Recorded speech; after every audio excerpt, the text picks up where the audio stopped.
Balochistan assembly आज तहलील हो जाएगी, लेकिन निगरान वज़ीर आला कौन होगा फैसला नहीं हो सका। 3 नाम ज़ेर गौर हैं। BNP ने हमल कुलमती, JUI ने मीर उस्मान बादीनी और DAP ने कोहदा बाबर का नाम तजवीज़ किया है। रिटायर्ड ब्यूरोक्रेट शबीर मेंगल का नाम भी निगरान वज़ीर आला के लिए लिया जा रहा है। तारीख का अमीन,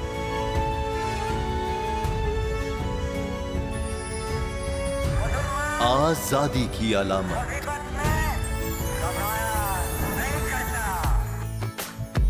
हुस्न का आईनादार,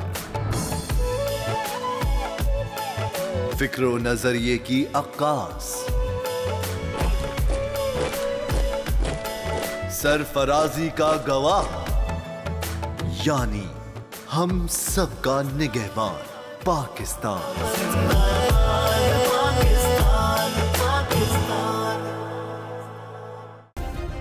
सब्सक्राइब करें और बेल दबाएं ताकि कोई खबर रह न जाए।